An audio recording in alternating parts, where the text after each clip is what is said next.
আসসালামু আলাইকুম। আশা করি সবাই ভালো আছেন আর আমিও ভালো আছি।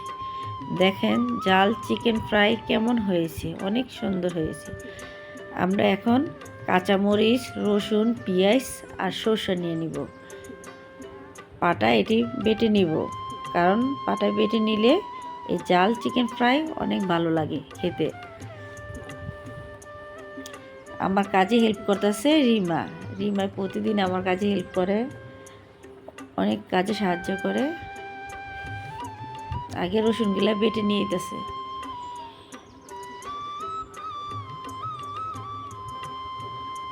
এখন ধনিয়া পাতা গিলা বাটবো।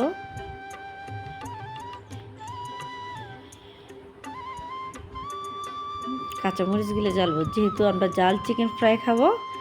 এখন কাঁচামরিচ গিলেও বেটে নিব। এখন সরষে গিলা বেটে নিব, আর সাথে কতগুলো বাদাম। এই যে আমাদের বাটাবাটি শেষ, এখন কাটাকাটি ছেঁচাছেঁচি। এখন আমরা চিকেন গিলা ভালো করে ছেঁচে নিব।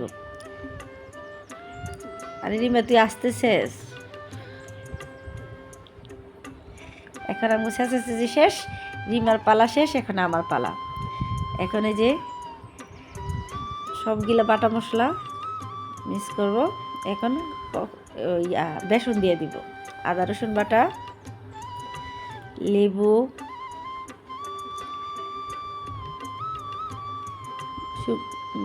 গরম মশলা, তারপরে সস, এর মধ্যে গোলমরিচের গুঁড়ো দিয়েছিলাম, এখন সয়া সস আর পরিমাণ মতো লবণ। আর এখন যেহেতু জাল করব আমরা একটু শুকনো মরিচও দিয়ে দিলাম। এখন আমার মাখামাখি আরম্ভ।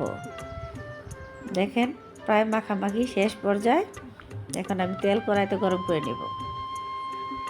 এই যে গরম হয়ে গেছে, এখন আমার জাল চিকেন ফ্রাই তেলে ডুবে যাবে।